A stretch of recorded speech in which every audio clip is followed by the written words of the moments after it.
Fala pessoal, tudo bem? Meu nome é Alexandre e estou aqui hoje para mais uma novidade da Fundação Procafé para vocês. Todos aqueles que são apaixonados por café, que gostam da cafeicultura, nós estaremos trazendo no nosso canal do YouTube o podcast Procafé, para você estar sempre atualizado.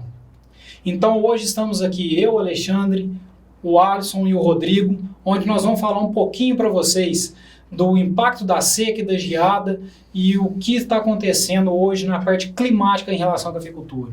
O objetivo desse podcast, dessa inovação aí da Fundação Procafé, é exatamente isso daí, trazer informação, trazer um bate-papo descontraído aí para o produtor, para a produtora, para todo o segmento do agronegócio café, o exportador, o comprador, o torrefador, para todo o segmento e para os apaixonados com café aí do Brasil todo, do mundo todo. Sejam todos bem-vindos aí conosco nesse bate-papo. E para a gente iniciar, né, esse nosso bate-papo, hoje nós vamos falar sobre os efeitos da seca, da geada, o que tem acontecido aí na cafeicultura de um modo bem descontraído. Bom, pessoal, dando um segmento, a gente vai falar um pouquinho sobre os efeitos climáticos, né, desde 2020 até os dados agora de 2021. Então, o ano de 2020 foi um ano que a gente teve precipitações somente em janeiro e fevereiro, e depois a gente passou praticamente o ano com precipitações baixas e mal distribuídas, e essa precipitação ela só foi aumentar novamente no final do ano. Então, a gente passou o ano de 2020 com a maioria das floradas com seca, com elevado déficit hídrico e alta temperatura. E isso veio se alongando até o ano de 2021, na fase de granação dos frutos, onde a gente teve também novamente, em janeiro de 2021, uma precipitação que foi dentro da média, porém tivemos um veranico. Depois, em fevereiro, nós tivemos novamente uma precipitação dentro da média, e em março, novamente, tivemos uma precipitação abaixo da média. E essa precipitação abaixo da média, ela veio se alongando até o mês de setembro. Para vocês terem uma noção, o mês de março até setembro, o normal é chover aqui na região de Varginha em torno de 440 milímetros. No ano de 2020, que foi um ano seco, choveu aproximadamente 220 milímetros. E esse ano choveu apenas 180 milímetros. Então é uma situação bastante grave. Foram praticamente 2 anos consecutivos de seca, aliado a altas temperaturas. A gente está com os dados do boletim desse último mês, bem atualizado, de setembro. A região de Varginha está com um déficit em torno de 160 milímetros. A região de Boa Esperança, a margem de Furnas, estamos com um déficit de 300. Você pega há um mês atrás, quando foi dar aula, estava em torno de 100 milímetros de déficit. Aí quando foi agosto, aumentou muito, setembro explodiu. A safra de 2021, nós já estamos agora em outubro, né? Então a safra de 2021 já é uma realidade, já está medida, né? Nós já sabemos que a safra de 2021 de arábica foi ridícula, a verdade é essa. Ficou todo mundo naquela história, o café está chegando, mas o café não chegou, né? As cooperativas reclamando, os armazéns gerais reclamando, e no final das contas o café da safra de 2021 ele simplesmente não chegou. E o que nós temos visto em termos de clima para 2022, para a safra de 2022, é que nós tivemos uma seca até setembro idêntica à de 2021, a de 2020 para a safra 2021, uma seca idêntica. 2021 ela chegou até dia 24, 25 de outubro. Essa nossa agora parou para a safra 22, ela parou no dia 1º de outubro, que nós tivemos chuvas significativas, boas aí na região cafeeira de Arábica. Ela deu uma paradinha, uma cessadinha, mas nós temos o fator geada, né? Que veio a impactar muito severo, né? Então, além do fator seca, esse ano ainda teve o fator que afetou todo mundo, nós ainda tivemos o fator geada, que foram 3 geadas, né, no mês de julho, uma dia 1º, que pegou mais a região da Mogiana, muito pouco o sul de Minas, uma no dia 20, que pegou muito a Mogiana, muito o sul de Minas, e o Triângulo Mineiro e Alto Paranaíba. O Paraná não precisa nem falar, né? O Paraná, sim, quando fala geada, o Paraná pegou, né? Então não precisa nem citar. Mas a geada do dia 20 foi algo assim que nos assustou muito, porque nós não imaginávamos que fosse ser tão severa essa geada do dia 20, não tinha ninguém esperando. Na segunda, de segunda para terça, né? A nossa reunião do Procafé sempre na segunda-feira, começa às 5 horas da tarde, quente, e termina às 7 horas, 7h30. Tava todo mundo igual hoje, assim, de manga de camisa. Todo mundo de manga de camisa, temperatura de 15 graus às 7 horas, ninguém esperava. Quando chegou na madrugada, a temperatura despencou absurdamente na madrugada. E quando nós fomos ver as lavouras 5, 6 horas da manhã na terça-feira, foi aquele susto. Era só gelo para tudo enquanto é lado, foi aquele susto total. Aí o pessoal perguntou, mas e a geada do dia 30? A geada do dia 30 também foi forte. Né? Mas perto da do dia 20, ela nem apareceu, porque a geada do dia 20 ela estragou o que tinha para estragar. Não ia mudar, do dia 30 não ia mudar. A do dia 30 na intensidade não ia mudar nada, né? E pegou região que nunca pegou. Por exemplo, lá no Rodrigo, né, que lá é o pessoal de Guapé, eles nunca viram geada ali pegando. E eles ligaram desesperados. A novidade chama-se Triângulo Mineiro. Porque o que é a turma do Triângulo Mineiro? A turma do Triângulo Mineiro é o pessoal do Paraná que fugiu da geada. E aí agora pegou ele. É o pessoal do Paraná que fugiu da geada. Quantos cafeicultores, grandes cafeicultores, amigos nossos, conhecidos nossos, lá do Triângulo Mineiro e Alto Paranaíba, que são paranaenses, né? Grandes amigos nossos são paranaenses, estão lá. Vieram lá do Paraná, vieram até algum gaúcho, um ou outro gaúcho lá plantando café, né? Para fugir do quê? Para fugir da geada. A seca já era esperado para eles, é normal. Mas para a seca eles têm irrigação. Para a seca eles têm irrigação. E aí entrou o fator irrigação, planta hidratada e a geada por cima. Então foi um negócio assim que arrebentou na média, né? Na média, o Triângulo Mineiro e Alto Paranaíba, ele foi mais afetado que o sul de Minas.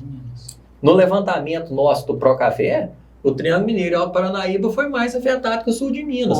Isso que nós estamos conversando, só te cortando, Rodrigo, da irrigação, por exemplo, que o Rodrigo tem mais experiência, você tem mais experiência em irrigação, eu acho interessante passar para o pessoal que vai estar vendo ou ouvindo o porquê da gente falar isso. Por exemplo, a planta mais hidratada, o frio veio e acabou afetando mais. Que é até o experimento que tem lá na Fazenda Experimental de Franca com o Marcelo, e que mostrou e comprovou isso. Então, só explicar isso um pouco para o pessoal, o porquê, porque não é todo mundo que sabe isso que a gente está falando. O suco celular mais diluído, né? Quanto mais água tiver na seiva, mais fácil é da planta queimar. Quanto mais concentrada tiver a seiva, quanto mais seco tiver a planta, quanto mais murcho, quanto menos hidratada a planta estiver, menos é a possibilidade dela queimar, que é o experimento que nós fizemos em Franca, né? Marcelo Jordão lá colocou, tá aí no Instagram, tá no YouTube, para quem quiser acompanhar e ver, aonde estava com déficit hídrico, 100% de déficit hídrico, queimou pouco. Aonde estava com reposição total, torrou. Aonde tinha uma reposição mediana, queimou um pouco menos, mas queimou também. E é o que aconteceu com as plantas mais hidratadas. Na geada, o impressionante é o seguinte: na geada, o melhor foi pior. Né? Pegou as melhores lavouras, com as lavouras mais novas que foram descendo, né? Os melhores cultivares, os melhores espaçamentos, e como são as mais novas, estavam melhor nutricionalmente, stand melhor, são as mais produtivas, né? Não, Xande, um negócio assim, que às vezes surge aquele negócio, né, aquele sentimento do produtor, e às vezes alguém fala, plantou o café no lugar errado, lá não é lugar de café. Eu discordo absolutamente disso. Por que eu discordo absolutamente? Só corrigindo, por exemplo, a hora que a gente fala plantou em um lugar um pouco mais baixo, é isso daí. Não é que plantou em um lugar que não deveria plantar, não. Simplesmente é um lugar mais baixo dentro da altura ali na propriedade. Sim. Mas deveria sim estar plantado. Xande, é muito simples quando a gente fala plantou no lugar errado. É muito simples isso. A OIC... De tirar um problema sério com uma explicação simplista demais. Tirar um problema sério com uma explicação simples. Plantou no lugar errado. Rodrigo, a OIC divulga os dados de produção mundial. Tá lá. Se eu não estiver enganado, 168 milhões de sacos. Consumo mundial, 165 milhões de sacos. Uma produção de 3 milhões, 2 milhões e tanto de diferença aí, sobrando. Aí eu pergunto para vocês, está sobrando café? Os armazéns estão todos lotados? Por que o preço está subindo tanto? Se tivesse estoque demais, o preço não ia ter essa alteração. Então vem cá, vamos dar a lavoura do lugar errado. Vamos tirar ela? Vamos tirar a lavoura do lugar errado? Então vamos dizer que a lavoura do lugar errado produz 5 milhões de sacos por ano.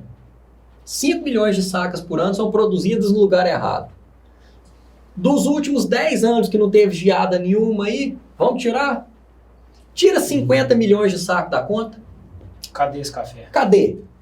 Então vamos parar de falar dessa lavoura do lugar errado? Esse café serviu para o produtor, que o produtor que estava com a lavoura baixa ganhou muito dinheiro com ela, pagou o terreno com a lavoura do lugar baixo. O comprador, o importador, ganhou com ela. O corretor ganhou com ela. A cooperativa ganhou com ela. O setor inteiro ganhou com ela. Então, pessoal, vamos parar com esse negócio que a lavoura está no lugar errado, né? Vamos parar com isso. Porque senão começa a condenar. Você já pensou se todo mundo que está, entre aspas, com a lavoura no lugar errado, resolver plantar cereais? Não vai mudar nada a produção de cereais. Que mais 500 mil hectares, menos 500 mil hectares para cereais, não muda nada no Brasil.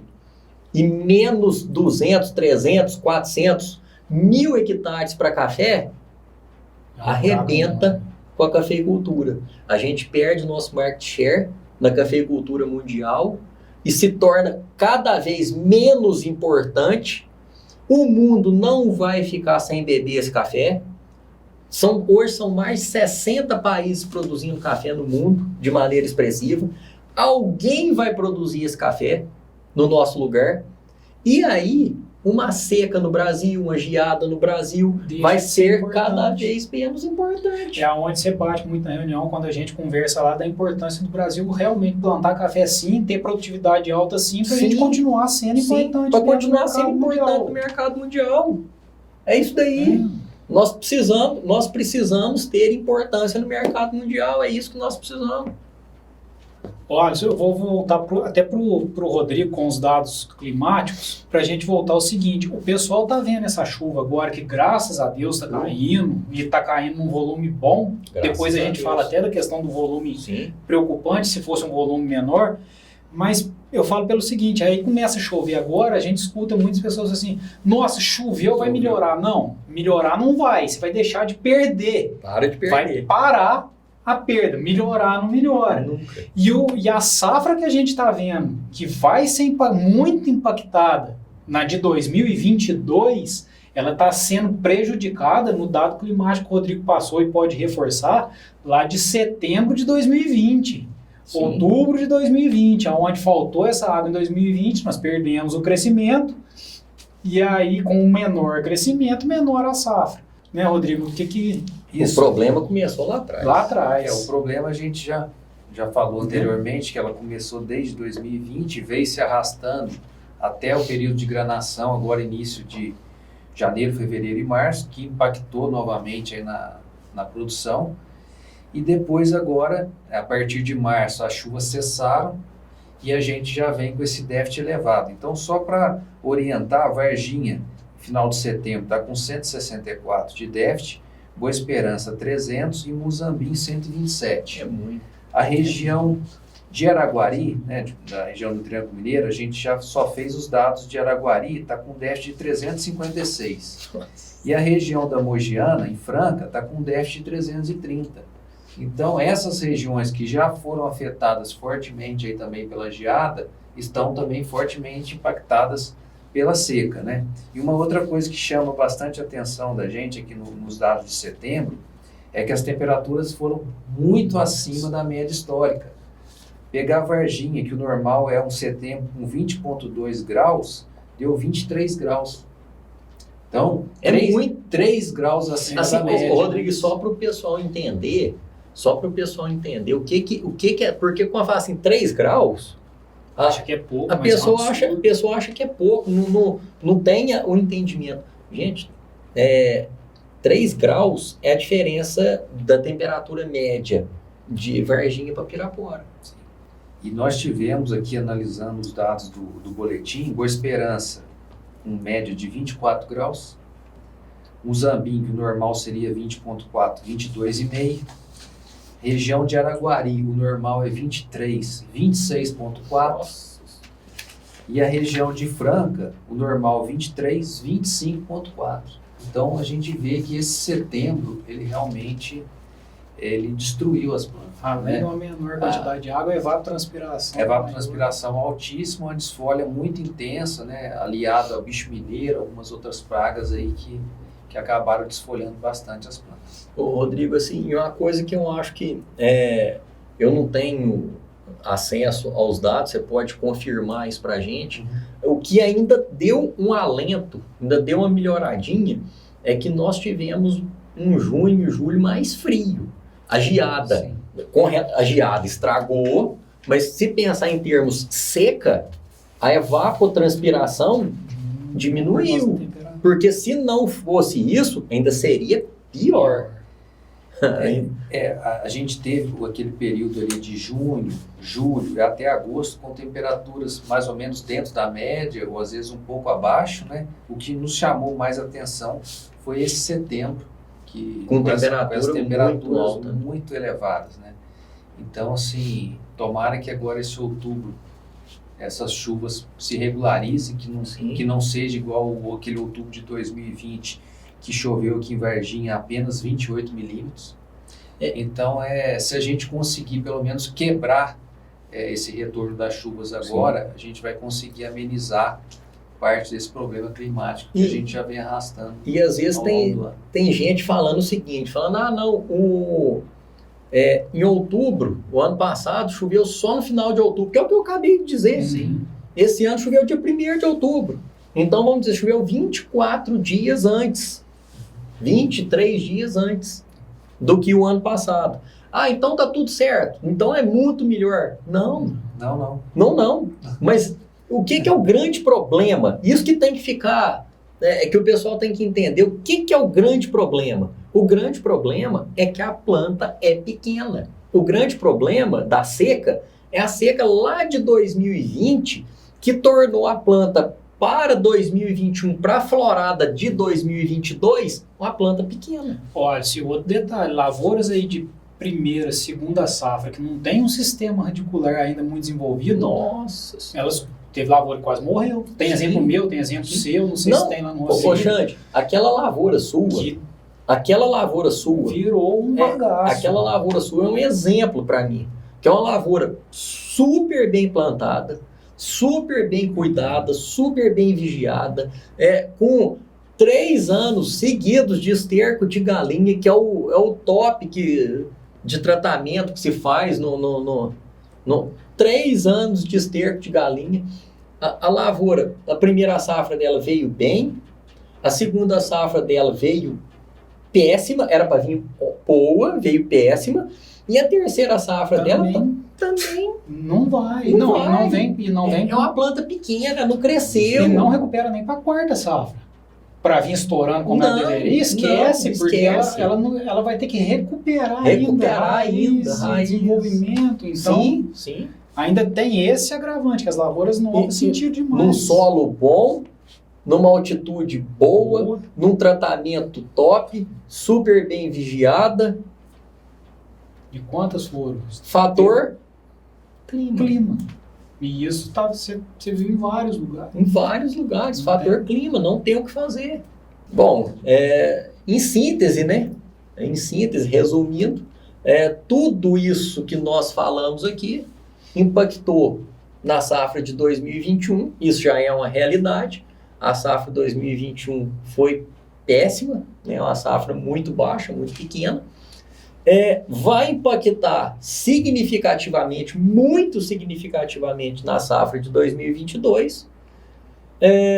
O que pode ser feito para melhorar, mitigar, né, aí o que nós podemos fazer, né?